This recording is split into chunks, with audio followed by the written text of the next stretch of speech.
Assalamualaikum warahmatullahi wabarakatuh. Pemirsa, jumpa lagi bersama saya Susan dalam program Berbagi Kisah. Kali ini kita akan menghadirkan salah satu narasumber, yaitu Bapak Abdul Hanafi. Beliau adalah seorang pegiat budayawan. Nah, kali ini berbagi kisah yaitu tentang merawat warisan, menggali peradaban, mengenal pegiat budayawan. Nah, kali ini Bapak Abdul Hanafi sudah ada di hadapan kita. Selamat hadir di program Berbagi Kisah, Bapak. Iya, selamat berjumpa. Iya. Bagaimana kabarnya, Bapak? Alhamdulillah baik. Alhamdulillah. Terima kasih, Bapak, sudah bisa bergabung untuk agenda Berbagi Kisah kita pada episode kali ini. Iya. Baik, Bapak, kita akan mulai segmen pertama, yaitu tentang pengenalan, Pak ya. Iya. Baik, untuk mengawali perbincangan kita, Pak, sebenarnya profesi dari budayawan itu apa sih, Pak? Iya, sebelum saya sebutkan budayawan, profesi budayawan, kita sebutkan dulu apa itu budaya. Iya. Ya. Nanti otomatis terjawab ya. Iya. Budaya. Jadi banyak sekali definisi budaya. Oke. Namun pada dasarnya budaya itu kalau dari kata Sanskerta budi dan daya. Oh, budi, dan daya. Okay. Itu. Budi atau dari akal pikiran, cipta, karya dan karsa. Nah, dari situ akan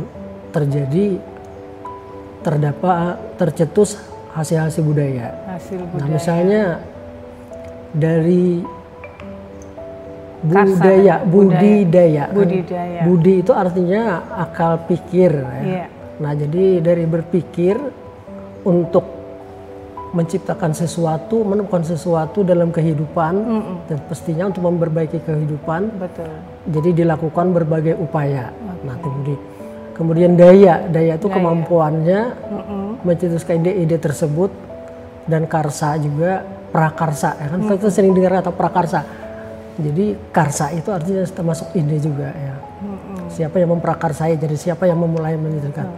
Nah, dari semua itu ada beberapa bidang dalam kehidupan kita ini yang ingin diwujudkan oleh manusia.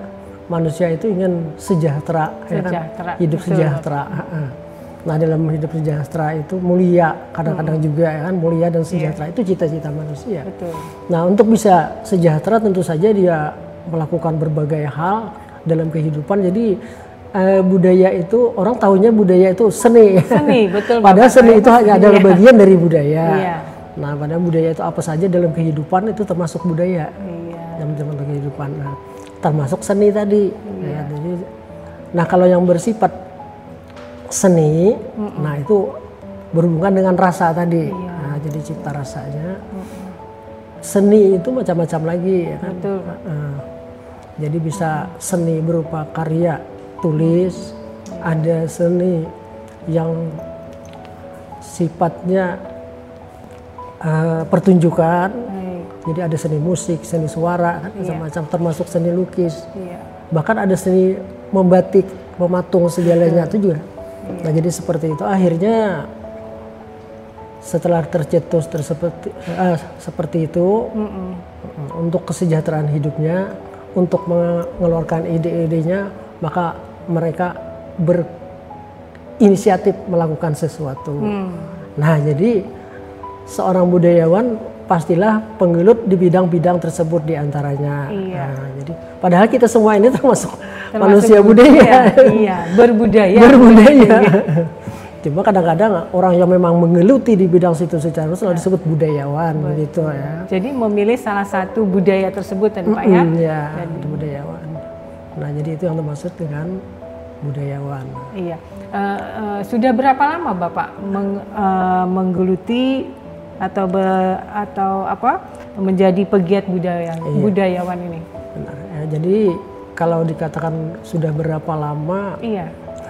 Itu sebenarnya sudah lama, bahkan sebelum masih muda sudah senang berbudaya, kegiatan-kegiatan berkesenian. Saya kadang-kadang juga melukis, bahkan pernah ikut menari. Tapi rasa-rasanya menari itu, apalagi tarian Banjar, ya Yang itu kadang-kadang orang laki-laki tidak suka ya kadang-kadang gerakannya itu ya. Nah, kalau seni musik saya di suara tidak bisa ya.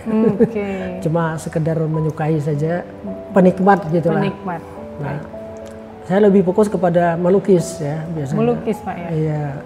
Jadi, nah kalau melukis itu kalau dahulu bisa juga dikatakan yang bisa dikatakan profesi ya.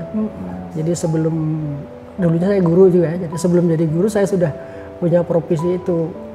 Nah, jadi membantu membuat lukisan-lukisan film.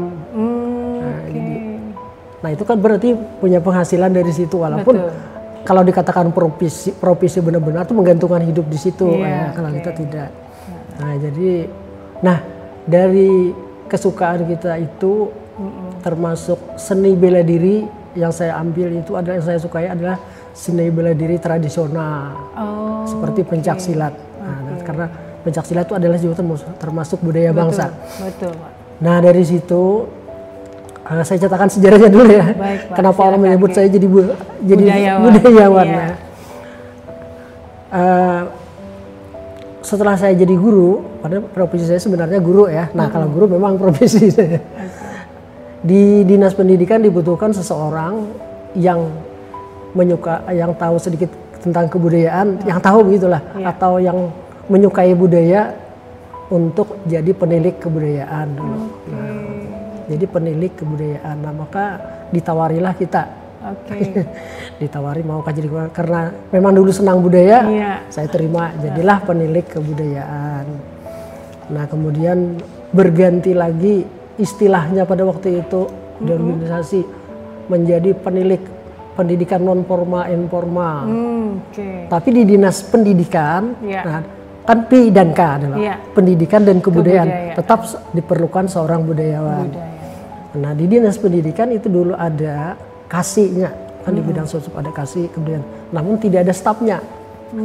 Akhirnya direkrutlah saya penilik jadi staf. Nah dari situ saya mengenal situs-situs bersejarah, membantu kasih tersebut datang ke situs-situs budaya, juru-juru pelihara. Nah dari situ akhirnya saya mengenal tempat-tempat bersejarah. Nah dari situ. Nah jadi itu akhirnya selain itu saya juga ikut kegiatan-kegiatan lain. Nah, kemudian pernah terjadi juga pada waktu itu dipisahkan dinas pendidikan dengan kebudayaan. Dipisah. Iya dipisah dulu kan kemarin khusus kebudayaan dan pariwisata maksudnya ke sana. Akhirnya saya ditawari pilih mana, ikut ke pariwisata kah atau tetap di dinas pendidikan, karena basic saya waktu itu adalah pendidikan. Saya belajar pendidikan dengan perjanjian siap bantu kegiatan-kegiatan budaya. Nah makanya tidak aneh kegiatan apa saja yang kegiatan budaya ikut ya, karena sudah perjanjian itu. Dan terkait dari Nurani, Nurani suka karena suka itu tadi, jadi akhirnya di samping pendidik jadi penilik tetap. Nah cuma pendidikan sudah berubah fungsi, bukan kebudayaan lagi, pendidikan luar sekolah saja. Nah dari situ akhirnya dikenal ini sering ikut budaya lalu disebut budayawan gitu. Jadi motivasi ketertarikan Bapak berawal dari situ Pak? Atau ada lagi mungkin motivasi sebagai pegiat budayawan? Ada lagi ya. Kita ingin pada waktu itu menuangkan ide-ide kita.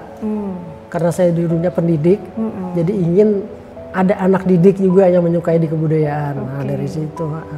Sejarah Pak? Sejarah, termasuk sejarah. Nah, apalagi pelajaran di sekolah, pelajaran sejarah itu hanya 2 jam. Iya, betul. 2 jam maksudnya satu minggu itu hanya 1 kali pertemuan tuh 2 jam berenang. Betul. Minim sekali. Sedangkan itu pun tidak khusus sejarah, IPS saja namanya. IPS, betul Pak. Nah, IPS ada tentang sosial ya kan? Dan sejarahnya sangat kurang. Nah, jadi dari situ saya coba menulis sejarah dan gitu. Nah, itu yang baik Bapak. Dari yang saya ketahui Pak ya, jarang sekali menemukan profesi seperti Bapak di Tabalong ini. Nah khususnya ya di Tabalong Pak ya. Nah sebenarnya menurut Bapak sendiri, kenapa jadi pegiat budayawan itu dapat dibilang langka Pak? Apa karena memang minat dari diri sendiri atau bagaimana? Iya, itu berkaitan erat juga dengan bakat. Bakat Pak ya? Dari dalam ya. Jadi kalau pelajaran lain bisa dipelajari ya. Kalau seni dan budaya tuh berkenaan dengan bakat. Dari bakat tadi timbul minat ya. Nah jadi dari situlah mungkin banyak saja orang-orang lain, tapi ya melihat ke situ mau berkorbannya kadang-kadang ya, sebab jadi pegiat ini kadang-kadang korban waktu, tenaga dan pikiran juga. Ya. Nah, tapi kalau kita benar-benar suka, hanya kepuasan batin yang kita terima. Betul, ya. Bapak. Nah, jadi seperti itulah. Jadi mungkin itu di situ yang mereka kurang Pak ya, dan langka. Mungkin tidak tereksplor Pak ya, dan event-event yang untuk mengangkat masalah budaya tadi mungkin juga jarang Pak ya ada. Iya, begini, ada orang yang beranggapan untuk apa, apalagi sejarah ya maksudnya, mempelajari sejarah kembali ke masa lalu. Ada lebih baik kita memikirkan masa depan. Padahal masa depan itu tergantung juga dari masa lalu. Kenapa maksudnya masa lalu? Segala sesuatu kan sejarah itu urutan-urutan, rentetan peristiwa masa lalu bisa dijadikan pedoman pada masa yang akan datang. Nah jadi kita melihat seperti dahulunya seperti ini, jangan-jangan mau seperti itu lagi. Nah bisa saja terjadi. Bisa, iya betul Pak. Jadi itu ya, kalau bidang sejarah saya ini juga sejarawan, budayawan. Iya, mungkin dari tapi ada kaitannya juga ya, muncul jadi, karena tadi itu manusia ya kan ingin hidup sejahtera, ingin hidup damai, pasti ada hubungannya dengan sejarah masa lalu. Ya, baik Bapak, untuk budaya atau sejarah apa saja yang pernah Bapak teliti? Nah, kemudian apakah di lingkup Kalimantan Selatan atau wilayah lain juga yang pernah Bapak teliti Pak? Mungkin sejarah atau budaya tadi yang Bapak kalau meneliti secara khusus tidak pernah ya. Tapi pernah waktu tadi saya disuruh menulis tentang situs sejarah, situs-situs bersejarah di Kabupaten Tabalong. Untuk menulis tidak asal tulis ya. Selain referensi, kita juga harus observasi, bahkan wawancara dengan orang-orang yang terkait dengan budaya tersebut. Tentu saja harus diteliti. Jadi metode penelitian bisa saja dengan observasi, bisa saja dengan wawancara. Nah jadi hanya sebatas itu saya meneliti. Nah, dan hasilnya waktu itu tahun 2006, jauh sekali ya. Lama Pak ya. Lama ya. Masa 2006 waktu itu sudah saya masuk ke Dinas Pendidikan. Jadi disuruh membuat buku itu tadi 2006. Nah, benturan tadi ya, orang yang malas kadang-kadang waktu, tenaga, bahkan dana juga ya. Iya, betul Pak. Iya, untuk membuat sebuah buku perlu dana juga. Nah, ke sana. Kalau tidak ada minat, tentu akan malas orang ya.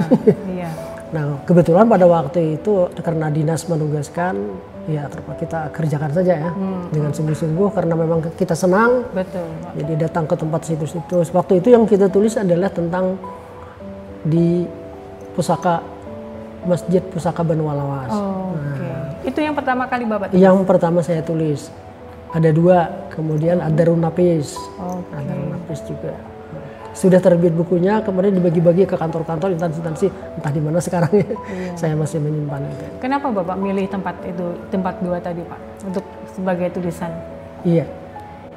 Sebenarnya masih ada yang lain, tapi yang paling dikenal orang pertama itu ya. Maksudnya mungkin orang hanya mengenal sepintas ya. Kenapa? Kenapa ini disebut pusaka, Masjid Pusaka Benua Lawas. Orang bahkan ziarah ke Ad-Darun Nafis. Nah, apa di situ ada apanya di situ ya? Nah, jadi ada apa di situ? Sejarah. Kadang-kadang orang cuma ikut-ikutan ya kan. Ayo kita ziarah. Nah, akhirnya kita teliti dulu, kita cari referensi, kita datang ke sana, kita tulis. Nah, mudah-mudahan dari buku itu dengan harapan orang bisa tercerahkan dengan apa-apa yang di sana.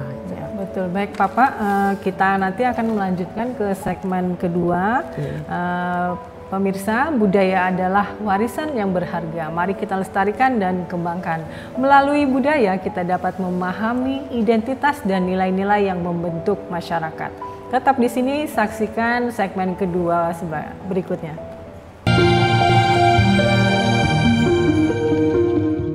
Pemirsa, kita kembali lagi di Berbagi Kisah dengan segmen kedua, yaitu cara budayawan bekerja. Pasti kita penasaran bagaimana mereka menulis atau meneliti sampai menjadi sebuah tulisan. Ya, masih bersama dengan Pak Abdul Hanafi. Bapak, kita langsung, apa Bapak bisa menjelaskan bagaimana aktivitas atau apa saja aktivitas Bapak sehari-hari dari pegiat sebagai budaya ini? Yes. Sebenarnya macam-macam aktivitas ya. Iya. Tapi karena di sini sebagai pegiat budaya memang lebih banyak ke situ. Iya.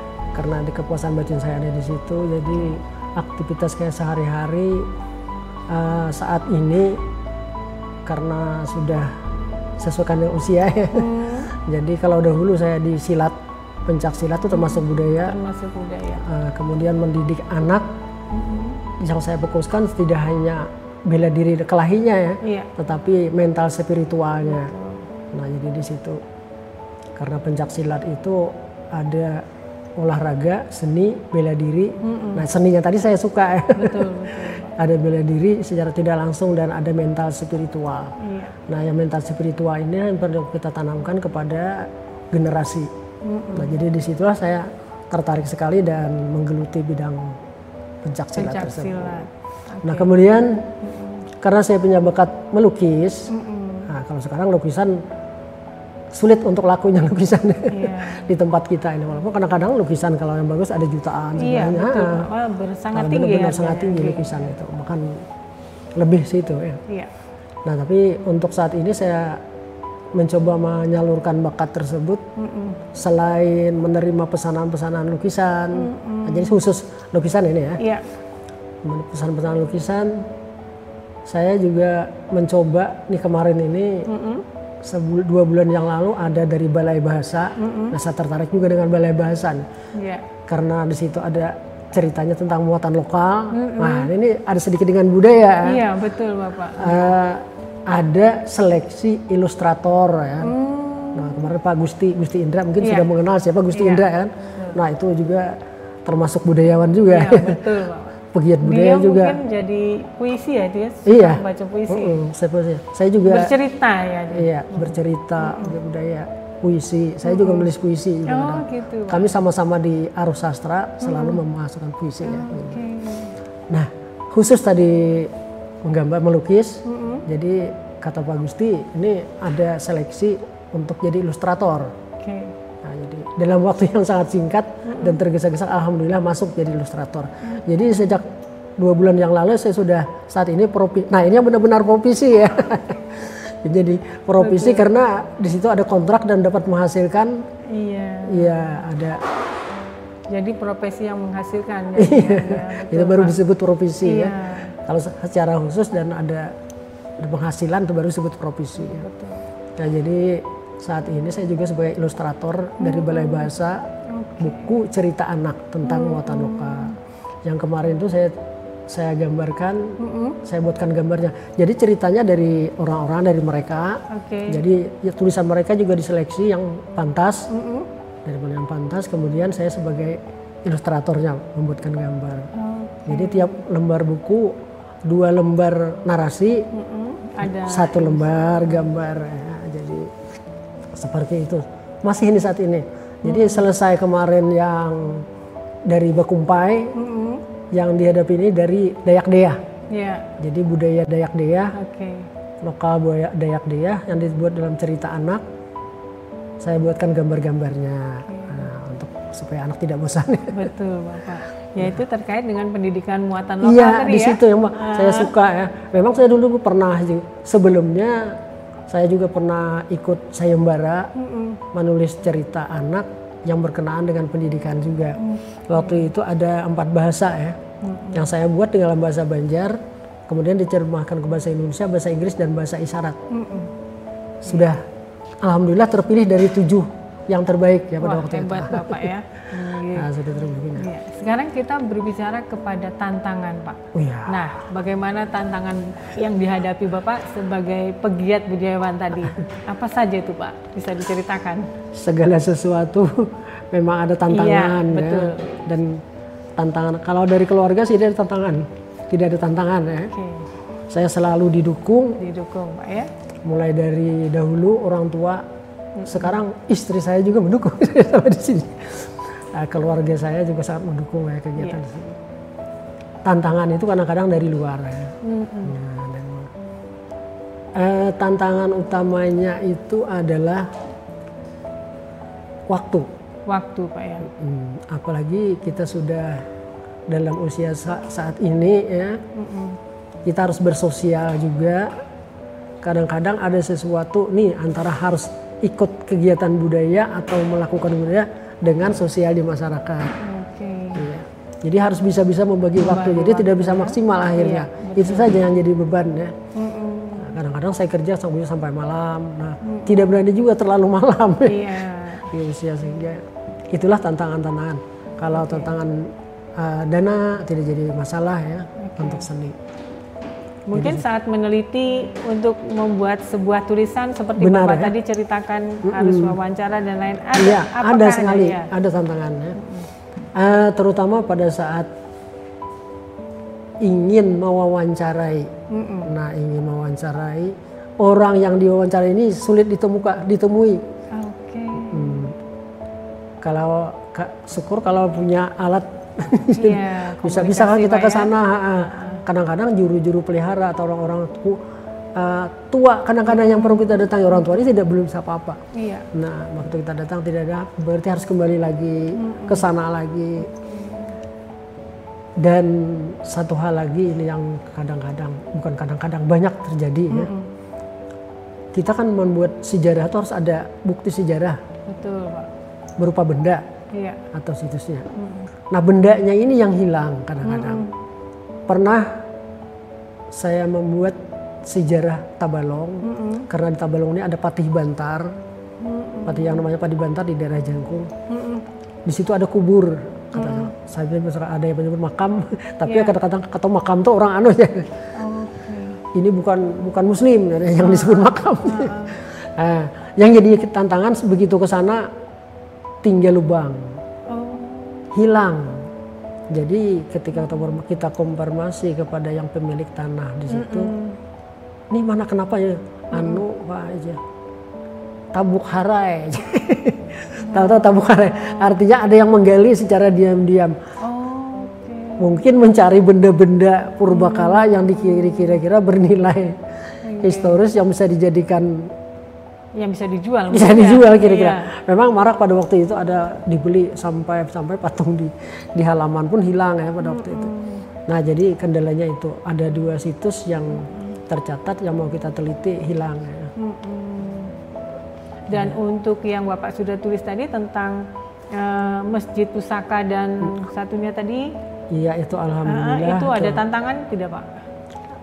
Ada juga, tapi tidak terlalu ya. Tidak terlalu berat ya Pak ya? Terlalu berat, karena benda-benda sejarahnya masih ada. Hanya pada waktu itu yang diceritakan pataka kan yang di atas itu, tidak di atas lagi, cuma ditaruh di bawah. Kemudian ditutup dengan kaca. Karena waktu ditanya kenapa ditutup kaca, Pak, mungkin ada orang yang masih mempercayai benda-benda untuk dijadikan. Akhirnya itu dipotong-potong, ujar orang sudah dihimpal-himpal apa aja, jadi kan berbentuk lagi, akhirnya ditutup dengan kaca. Nah, itu yang perlu dijaga juga. Mungkin kepercayaan. Pak ya? Ya, baik Bapak. Kemudian sekarang kita kalau boleh tahu Pak ya, apa saja sih yang sudah dihasilkan seorang pegiat budayawan Pak? Iya.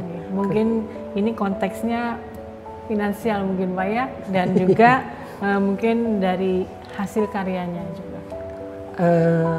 Kalau hasil karya yang ada menghasilkan itu ya lukisan. Kalau sastra hampir tidak ada ya. Cuma ikut berkarya sastra seperti membuat puisi. Tulisan berupa cerita fiksi memang ada, tapi begitu di sayembara ya. Berhasil di sayembara. Nah, sekarang pengalaman yang menarik selama Bapak menjadi pegiat budayawan ini bisa diceritakan Pak, apa saja yang menarik buat Bapak? Pastilah menarik ya. Iya, makanya tetap tertarik ya. Nah, jadi yang pertama itu kepuasan batin dulu ya. Nah, jadi kalau pengalaman-pengalaman dari pegiat budaya ini terutama dari pertunjukan kadang-kadang ya. Ada ramainya ini ya, beberapa orang bisa ini termasuk ya. Kemarin itu pernah hari jadi Tabalong saya ditugasi menyediakan 5.000 kuntau.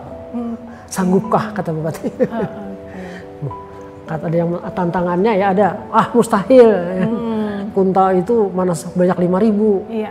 Nah ini yang jadi tantangan pada waktu itu. Saya pikir bagaimana caranya. Nah, ada ide, saya pikir di sekolah-sekolah aja direkrut. Kumpulkan pelatih-pelatih dari berbagai perguruan. Kemudian disatukan gerakan ambil. Kemudian itu yang disebarkan pelatih-pelatih tadi disebarkan ke kampung-kampung kemana-mana, bahkan yang belum bisa kuntau pun akhirnya bisa. Udah seperti itu. Nah 5.000 kuntau jadi, nah situ ada kepuasan kita ya kan. Alhamdulillah pada waktu itu berhasil. 5.000 kuntau. Dan sukses Pak. Dan sukses. Baik. Ya baik pemirsa, kita akan menuju ke segmen ketiga. Jangan kemana-mana. Dengan melestarikan budaya, kita dapat memperkuat akar dan meningkatkan kesadaran masyarakat. Tetap di sini, nantikan segmen ketiga. Pemirsa, kita kembali ke segmen ketiga, yaitu inspirasi dan harapan ke depan. Nah, sekarang kita akan bertanya kepada Pak Hanapi. Dari sejarah atau budaya yang telah Bapak tulis, dan mungkin ada yang belum terungkap sepenuhnya, sejarah atau budaya apakah itu yang masih membuat Bapak penasaran nih, kenapa masih belum selesai atau bagaimana itu Pak? Bisa diceritakan? Ada yang sampai sekarang belum selesai. Itu sejak lama waktu kita masih bertugas. Sekarang kan sudah 7 tahun saya pensiun. Oh sudah 7 tahun. Dari menulis pertama itu kemudian ditugasi lagi, coba Pak Hanapi buatkan, atau Pak Irwan Mardani, waktu itu beliau masih di Dinas Pendidikan, buat tulis sejarah Tabalong. Wah ini berat Tabalong. Pak, ya? Iya. Jadi saya coba meneliti, mengumpulkan literasi, mulai dari sejarah, prasejarah yang sama seperti di Gua Babi itu kan. Nah itu sudah saya kumpulkan dan sudah beberapa kali ke sana, kami bersama TV Tabalong juga pernah. Kemudian yang menjadi masalah ini nama Tabalong. Kemarin kan ada Tabalong dari Taba dan Tahalolong. Maka itu sudah Tabalong itu Pak ya? Iya, padahal ada versi lain dari 5 bersaudara. Jadi salah satunya adalah Panglima pada waktu itu Panglima Tabalong, ada Panglima Alai. Nah, itu pun kata ada yang mengatakan itu terinspirasi dengan Pandawa 5 karena sama-sama 5 dan ada yang bersaudara kembar. Nah, jadi itu sampai sekarang. Nah kemudian dari situ mandek saya. Mereka banyak yang tidak yakin dengan apa yang Tabalong itu karena Duri Tataba dan Tahalolong ya. Lalu kata Tabalong. Dan itu sudah terlanjur viral dan kemana-mana. Nah itu jadi pada waktu itu saya juga penasaran, belum sempat menanya kepada orang yang kenapa dinamakan Tabalong itu, dari mana dapat sumbernya, sejarahnya. Padahal itu dia adalah kawan kita, kawan dalam bersastra juga, dia menulis cerita. cerita-cerita saya sebagai ilustratornya. Nah sampai sekarang itu jadi dilema ya, jadi masalah.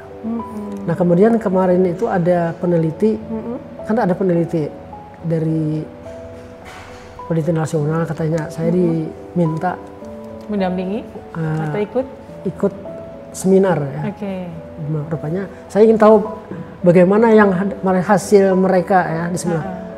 Nah cuma pada waktu itu kita juga diminta jadi juri, jadi juri untuk ke anak-anak tentang budaya ya, cerdas cermat tentang budaya. Nah akhirnya tidak bisa ya. Nah katanya sampai sekarang itu masih jadi perdebatan itu nama Tabalong. Nah itu yang sampai sekarang belum terungkap. Ya. Belum terungkap. Penasaran tidak Pak? Iya jadi penasaran. Jadi kita tunggu, saya menunggu hasilnya itu bagaimana hasil mereka ya kan.